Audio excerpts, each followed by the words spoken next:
مسجد کے بالکل برابر میں ایک حجرہ تھا، شاید مولانا صاحب کا کمرہ تھا جہاں وہ رہتے تھے۔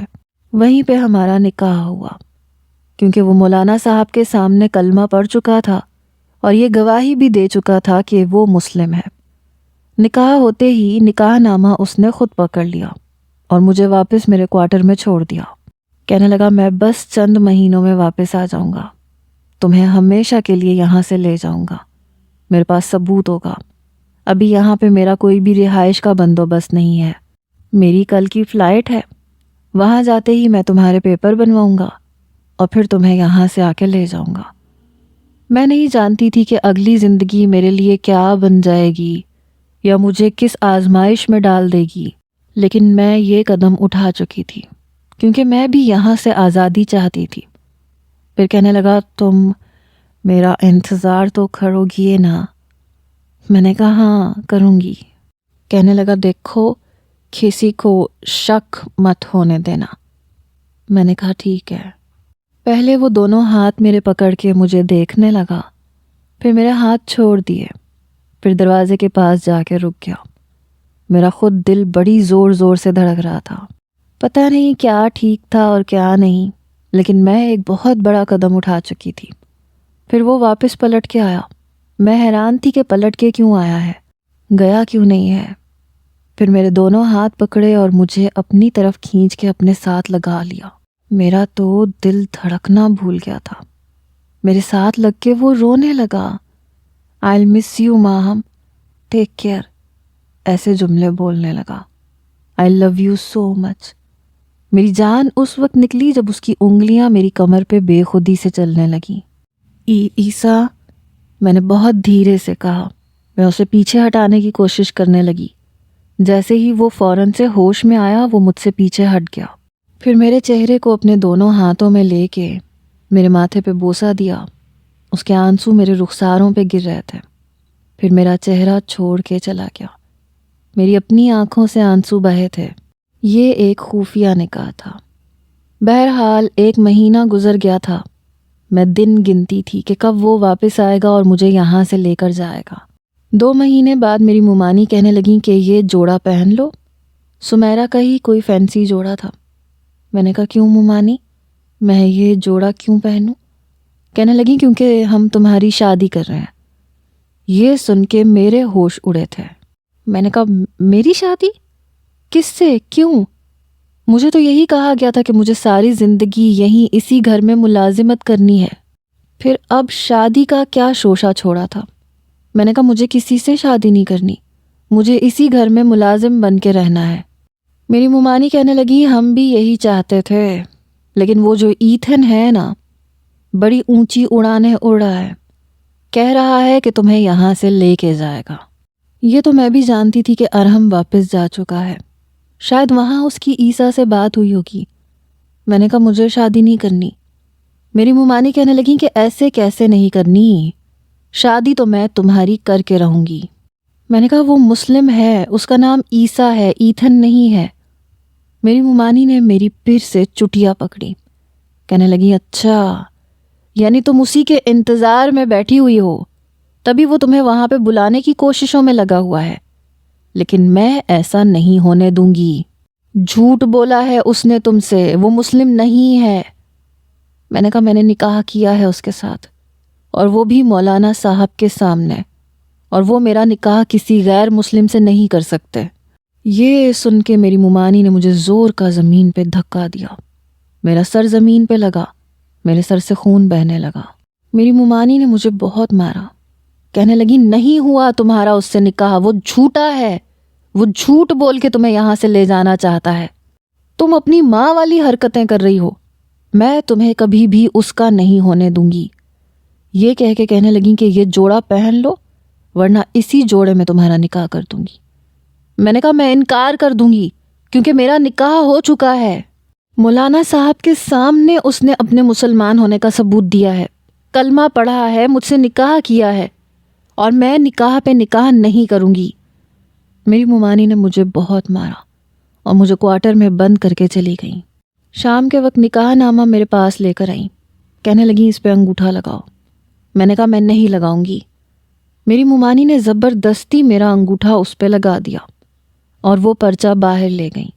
باہر جا کے کہنے لگیں لڑکی نے ایجاب و قبول کر لیا ہے، انگوٹھا بھی لگا دیا ہے۔ مجھے اتنا مارا گیا تھا کہ مجھ میں بولنے کی بھی سکت نہیں تھی۔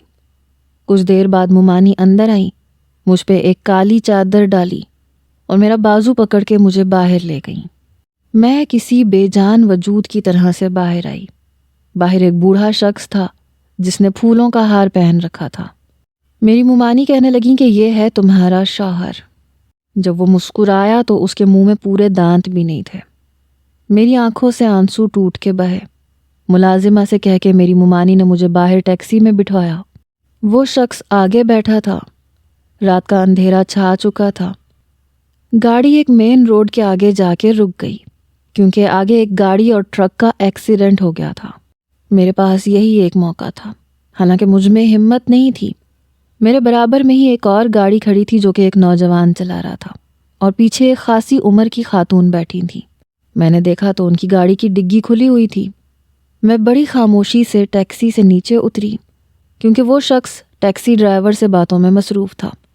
میں دوسری گاڑی کی ڈگی میں لیٹ کے ڈگی بند کر چکی تھی۔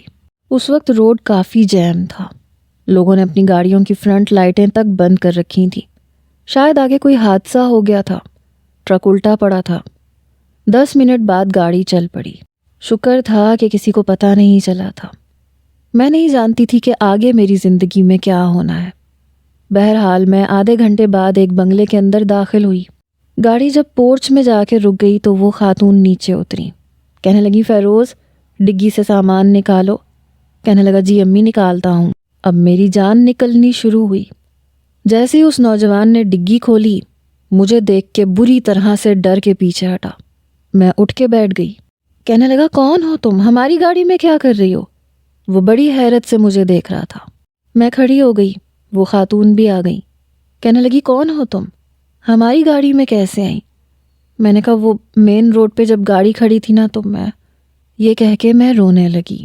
ویسے میرا چہرہ زخمی تھا، میرے ہاتھ زخمی تھے۔ میری حالت دیکھ کر وہ خاتون کہنے لگی کون ہو تم؟ کہاں سے آئی ہو؟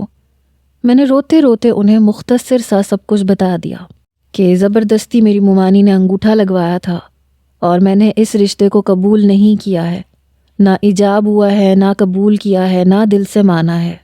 وہ خاتون میری بات سن کے کہنے لگیں اچھا تم پریشان مت ہو۔ میں نے کہا مجھے صرف سہارا چاہیے، میں آپ کے گھر کے سارے کام کر لوں گی۔ وہ نوجوان کہنے لگا پتہ نہیں امی کون ہے، کیسے اعتبار کریں گی اس کا؟ اس کی والدہ کہنے لگیں تمہیں اس کی حالت نظر نہیں آ رہی؟ اتنی زخمی ہے یہ چور تو نہیں ہو سکتی نا؟ میں نے کہا نہیں، میں آپ کی کوئی چیز نہیں چراؤں گی، میں صرف آپ کی خدمت کروں گی۔ وہ کہنے لگیں اچھا اپنا حلیہ تو دیکھو، اس وقت تو تم اس قابل بھی نہیں ہو کہ اپنے قدموں پہ چل سکو۔ وہ خاتون شاید بہت اچھی تھیں، مجھے سہارا لے کے اندر لے گئیں۔ مجھے کوارٹر کے بجائے کمرے میں رکھا۔ 2 دن تو ان کی ملازمہ میری تیمارداری کرتی رہی۔ جب میں کچھ بہتر ہوئی تو میں نے کچن کا کام سنبھال لیا۔ میرے کھانے اس خاتون اور اس کے بیٹے کو بہت پسند تھے۔ وقت یوں ہی گزرنے لگا۔ میرے پاس عیسیٰ کا کوئی کانٹیکٹ نمبر نہیں تھا جس سے میں اس سے رابطہ کرتی۔ شاید میری زندگی یوں ہی گزرنی تھی۔ واپس اگر اپنے ماموں ممانی کے گھر جاتی تاکہ عیسیٰ کا کچھ پتہ چل سکے تو وہ مجھے نہ بتاتے بلکہ مجھے دھکے دے کے نکال دیتے۔ یہاں کم سے کم میں عزت سے تو بیٹھی ہوئی تھی۔ شاید ہماری زندگی اور ہمارے نکاح کا یہی انجام رہ گیا تھا۔ وقت گزرنے لگا۔ وہ نوجوان اپنی ہی کمپنی میں کام کرتا تھا۔ اس کی والدہ کی میں بہت خدمت کرتی تھی۔ وہ مجھے ملازمہ سمجھتی بھی نہیں تھی۔ انہوں نے مجھے ڈھیر سارے کپڑے بھی لا کے دیے۔ کہتی تھیں کہ تم میری بیٹی ہو، یہ پہنا کرو۔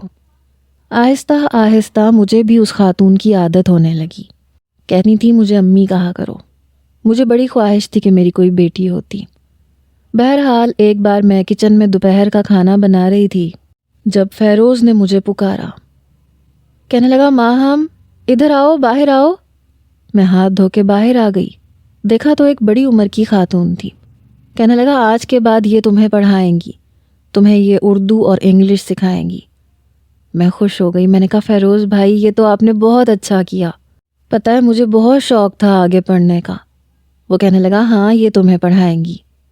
میں بہت خوش ہوئی تھی، شاید میری دلچسپی تھی، میں اردو سے زیادہ انگریزی زبان زیادہ توجہ سے پڑھنے لگی تھی۔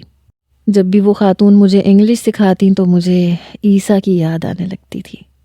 اس کا چہرہ آنکھوں میں سمانے لگتا تھا، آنکھیں خود بخود بھیگ جاتی تھیں۔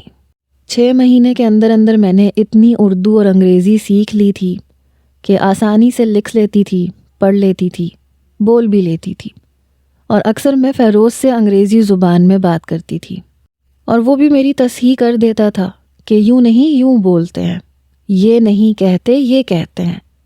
ایک بار مجھ سے کہنے لگا تمہیں لگتا ہے انگریزی زیادہ پسند ہے؟ میں نے کہا بس یہی سمجھ لے، مجھے بہت شوق ہے انگریزی بولنے کا۔ فیروز نے بھی میری بہت مدد کی تھی، میں بڑی روانگی سے انگریزی زبان بولنے لگ گئی تھی، لیکن میں یہ نہیں جانتی تھی کہ ان لوگوں کا مقصد کچھ اور ہے۔ میں ان کے اخلاص پہ شک نہیں کرتی تھی۔ میرے ہوش اس وقت اڑے جب اس خاتون نے مجھ سے یہ کہا کہ وہ مجھے اپنی بہو بنانا چاہتی ہیں، تو میں انہیں حیرت سے دیکھتی رہ گئی۔ کہنے لگیں تم بہت اچھی لڑکی ہو اور فیروز تمہیں پسند کرتا ہے، اسی لیے تو تمہارے لیے ٹیچر لگوا کے دی تھی۔ یہ سن کے میں چپ سی ہو گئی۔ کہنے لگیں کیا بات ہے، کیا تمہیں فیروز پسند نہیں ہے؟ میں نے کہا یہ بات نہیں ہے۔ پھر میں نے انہیں سب کچھ بتا دیا۔ میری بات سن کے کہنے لگیں کہ اس لڑکے کا پتہ میں فیروز سے کہوں گی، وہ اسے ڈھونڈنے کی کوشش کرے گا۔ میں رونے لگی کہ مجھے تو کچھ پتہ ہی نہیں ہے کہ وہ کہاں رہتا ہے، کہاں نہیں رہتا، کیا کرتا ہے، کیا نہیں کرتا۔ فیروز شاید کمرے کے باہر ہی کھڑا تھا، وہ کمرے کے اندر آ گیا۔ کہنے لگا تمہارے پاس اس کی کوئی تصویر ہے؟ مجھے بتاؤ، مجھے دکھاؤ، میں اسے ڈھونڈنے کی کوشش کرتا ہوں۔ لیکن میرے پاس کچھ بھی نہیں تھا۔ 5 سال بیت چکے تھے، میں اسے ڈھونڈتی تو ڈھونڈتی کیسے، کہاں ڈھونڈتی؟ فیروز نے بھی شادی نہیں کی، وہ کہتا تھا کہ میں تمہیں بے آسرا نہیں چھوڑ سکتا۔ اس کی والدہ بیمار رہنے لگی تھیں، تو کہنے لگا دیکھو تمہارے شوہر کا کچھ پتہ نہیں ہے، میری والدہ کی زندگی کا بھی کوئی بھروسہ نہیں ہے، اور ان کے بعد میں تمہیں بغیر کسی رشتے کے اپنے گھر میں نہیں رکھ سکتا۔ اگر تم رضامند ہو تو میں تمہارا نکاح فسخ کروا دیتا ہوں، عدالت کے ذریعے سے تمہارا وہ نکاح ختم ہو جائے گا، کیونکہ تمہارے شوہر کا کچھ اتا پتہ نہیں ہے، اور پھر عدت کے بعد میں تم سے نکاح کر سکتا ہوں۔ یہ درست بھی ہے اور جائز بھی ہے۔ میرے پاس بھی دوسرا کوئی راستہ نہیں تھا، میں نے رضامندی دے دی۔ کیا کرتی، کہاں ڈھونڈتی عیسیٰ کو؟ عدالت کو جب ساری بات کا علم ہوا تو میرا نکاح منسوخ کر دیا گیا۔ عدت کی مدت گزارنے کے بعد فیروز سے میری شادی کی تیاریاں ہونے لگیں۔ اس کی والدہ کی طبیعت ٹھیک نہیں تھی، وہ چاہتی تھیں کہ وہ اس کی شادی مجھ سے کر دیں۔ میرے لیے فیروز سے شادی ایک سمجھوتا تھا، کیونکہ مجھے ایک گھر چاہیے تھا جہاں میں محفوظ رہ سکتی، لیکن دل میں اس کے لیے ایسا کچھ بھی نہیں تھا۔ بہرحال شاید قسمت میں یہی لکھا تھا۔ ہماری شادی ایک ہال میں منعقد ہوئی، 2 اسٹیج بنائے گئے تھے، بیچ میں ایک جالی دار کپڑا تھا۔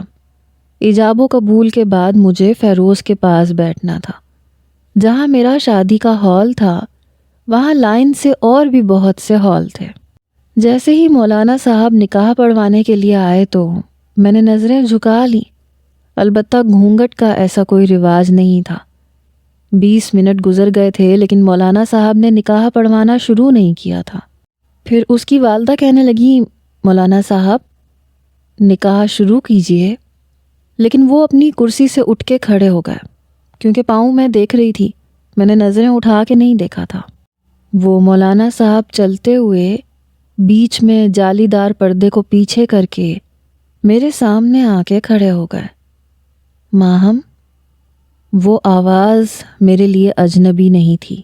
میں نے بے ساختہ اوپر دیکھا تو وہ کوئی اور نہیں بلکہ عیسیٰ تھا، سفید شلوار قمیض میں ملبوس، چہرے پہ داڑھی، اس کا حلیہ یکسر بدل چکا تھا۔ میں اٹھ کے کھڑی ہو گئی، اس کی آنکھوں سے آنسو بہنے لگے۔ کہنے لگا تم نکاح کر رہی ہو؟ تم کیسے نکاح کر سکتی ہو میری بیوی ہوتے ہوئے؟ یہ سن کے سب حیران ہوئے۔ فیروز بھی کھڑا ہو گیا، ان کے پاس آ گیا۔ میں تو جیسے پتھر کی بن چکی تھی. عیسیٰ سے ملاقات ہوئی بھی تو کہاں ہوئی. پھر فیروز کہنے لگا کہ کیا مطلب ہے آپ کا؟ وہ کہنے لگا یہ میری بیوی ہے، دیوانوں کی طرح اسے کئی سال سے ڈھونڈ رہا ہوں، یہاں تک کہ لندن بھی چھوڑ دیا، کہاں کہاں نہیں ڈھونڈا میں نے اسے، اور اب ملی ہے تو یہ کہہ کے وہ اپنے آنسو صاف کرنے لگا. کہنے لگا مجھے یہ بتاؤ، میرے مرنے کی خبر سنی تھی کیا تم نے؟ تم کیسے نکاح کر سکتی ہو میرے نکاح میں ہوتے ہوئے؟ پھر فیروز اس سے کہنے لگا کہ ایکچولی تمہارا کچھ پتہ نہیں چل رہا تھا، اور میری والدہ بیمار تھی، اس لیے میں نے ہی یہ کہا تھا، اور میں نے یہ نکاح منسوخ کروایا تھا ماہم کی رضامندی سے، کیونکہ اسے تمہارا کوئی عطا پتہ نہیں تھا، اور اب تم اس کے شوہر نہیں ہو، نہ شرعی طور پہ اور نہ قانونی طور پہ. عیسیٰ بے بسی سے وہیں گھٹنوں کے بل بیٹھ گیا، اور مجھے لگا میں جیسے پتھر کی ہو گئی. یہ کیسی ملاقات تھی؟ اس سے تو بہتر تھا کہ وہ میرے سامنے آتا ہی نہیں. کہنے لگا ماہم تم کیا چاہتی ہو؟ میں روئے جا رہی تھی. کہنے لگا اگر تم دوبارہ سے مجھ سے نکاح کرنا چاہتی ہو تو بنا کسی زور زبردستی کے تو ہمارا نکاح ہو سکتا ہے. 5 سالوں میں اتنی سمجھ بوجھ تو مجھے بھی آ چکی تھی. میرے دل میں ابھی بھی وہی تھا. پھر ایک نکاح خواں کو بلایا گیا جس نے میرا اور عیسیٰ کا نکاح دوبارہ سے پڑھوایا. پچھلے 5 سال سے وہ پاکستان میں تھا، مجھے ڈھونڈ رہا تھا. اس دوران اس نے کلام پاک حفظ بھی کیا تھا، اردو بھی سیکھی تھی، اور عالم کا 4 سال کا کورس کیا تھا. وہ نکاح پڑھوا سکتا تھا. اس کے ساتھ میں اس کے چھوٹے سے گھر میں آ چکی تھی جہاں وہ رہتا تھا. مجھے نہیں پتا تھا کہ یوں بھی محبت مل سکتی ہے. پوری رات وہ مجھ سے باتیں کرتا رہا کہ کس طرح سے اس نے مجھے ڈھونڈا، مجھے دعاؤں میں کتنا مانگا. کہنے لگا تم نے میری زندگی بدل کے رکھ دی. کبھی کبھی اپنی گزشتہ زندگی کو سوچتا ہوں تو یقین نہیں آتا. تم بہت اچھی اور بہت نیک لڑکی ہو. مجھے گلے سے لگا کے کہہ رہا تھا، میرے چہرے کو بے تحاشا چوم رہا تھا. کہنے لگا شکر ہے میرے رب نے میری دعا سن لی، ورنہ شاید میں پچھتاتا رہتا. دعا تو میری بھی سن لی گئی تھی. اس کے پہلو سے لگ کے میں پہلی بار بڑی پرسکون نیند سوئی تھی.